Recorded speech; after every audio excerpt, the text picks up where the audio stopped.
Des Moines, Iowa. Mark Sanford thinks it's pretty rich that President Donald Trump is attacking him for having an extramarital affair. But he's savvy enough to know it comes with the territory when you're publicly mulling a primary bid against this president. There's a certain level of irony, given his record, in raising those issues, but he's entitled to do whatever he's going to do, Sanford said. But Sanford noted that there's one big difference between his own well-documented infidelity and those of the president. "I learned from that very public failure. And that stands in strong contrast to what the president said, which is he regrets nothing," Sanford said.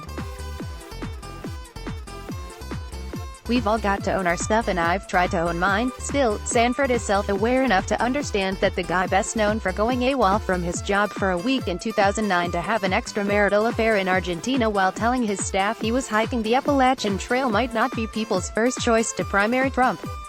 "We've all got to own our stuff and I've tried to own mine." Trump seems to know it too. He tweeted a jab at Sanford Tuesday, calling him Mr. Appalachian Trail. But hey, that's even what Sanford told his friends who he said keep bugging him to run. He would not reveal who, because he said he doesn't want to get them in trouble. Initially, he thought, let one of the other prominent Republican critics of Trump run against him. "I was like, thanks, but no thanks. And let's get, former Arizona Sen. Jeff Flake, former Ohio Gov. John Kasich, the governor of Maryland, Larry Hogan, whoever, somebody else, to grab that charge and run with it, but nobody showed up," he said. Red Joe Walsh acted like Trump for years. Now he's trying to take him down. So Sanford is on the verge of taking on that burden.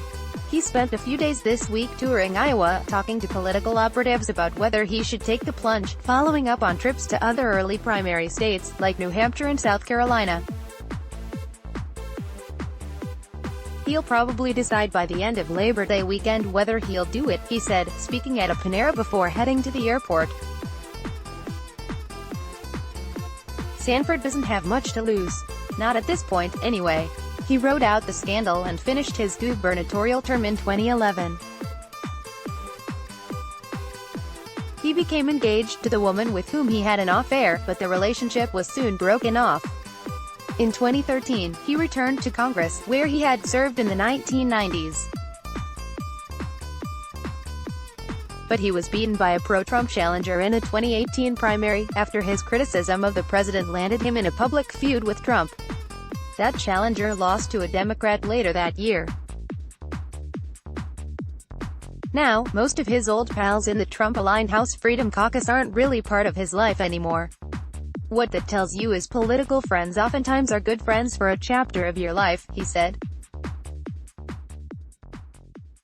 Politics, particularly on a national level, is transactional, and when you're no longer part of the equation of help or hindrance, you don't exist. And that's just as well, Sanford said. Congressional Republicans have shown a disappointing level of complacency in the face of Trump's takeover of the party, not to mention they didn't stick up for him when Trump came for his head. Read, a climate debate could still happen if 2020 Democrats revolt against their own party. Everybody is very quiet in D.C., as you well know. They're not going to speak up against him, he said.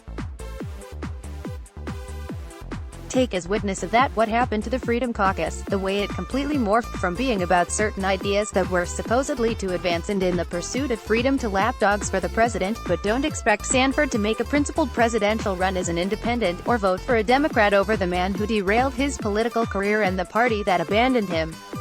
He would still never support a Democrat, he insists. Burned bridges aside, Sanford could instantly become the Trump detractor most likely to possibly, maybe, get even a modicum of support, but that's not saying much. Trump's grip on the party is that strong. 95% of Republicans in Sanford's home state of South Carolina said they would cast a ballot for Trump, according to a poll released this month. Only 5% said they think Sanford would make a good president. The few announced Trump primary challengers don't seem destined to fare much better.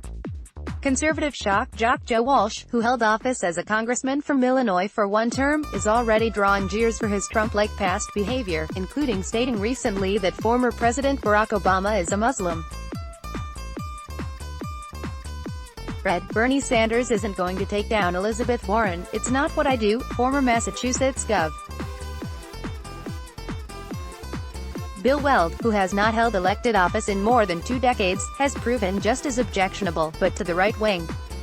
He's out of step with mainstream Republicans, most notably on the issue of favoring legal access to abortion.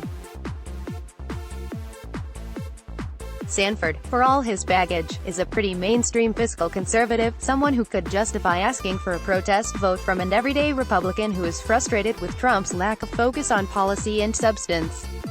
But Sanford said he's fine being one among a lonely crowd. He knows none of them are actually going to beat Trump, but just maybe, the message that there are Republicans frustrated with the president will get through to him. If he's out there alone, the president can easily dismiss it. If you've got 2 or 3 people, it's like, wait a minute, he said. Sanford's self-awareness of his own past might also be why he, unlike other Trump opponents, is not focusing on the moral case against the president, even if he believes there is one to be made. Other people can make the personality-based charge, but that wouldn't be my thing, Sanford said. My thing would be, where are we on spending exactly? Where are we on trade, which used to be a significant tenet of the Republican Party? Where are we on our embrace of institutions and changing things slowly? That's what conservatives do. If nothing else, Sanford wants to elevate the issues of the debt and government spending so that it is talked about somewhere in a campaign, because he thinks neither Trump nor Democrats will address it. And when he hears that Trump is promising Republicans he'll cut entitlement spending in his second term, Sanford rolls his eyes. Give me a break. It's not credible. It's not believable, because this is the same guy that said in 2016, if you elect me, I'll completely eliminate the debt, Sanford said. Instead, we've seen record numbers in terms of debt and deficit and spending that there's been no curtailment, no pullback from his end cover, former U.S. Representative Mark Sanford speaks with attendees at U.S. Representative Jeff Duncan's annual fundraiser on Monday, August 26, 2019, in Anderson, SC. Sanford is mulling a 2020 GOP challenge to President Donald Trump. AP photo, Meg Kinnard, let's block ads. Why?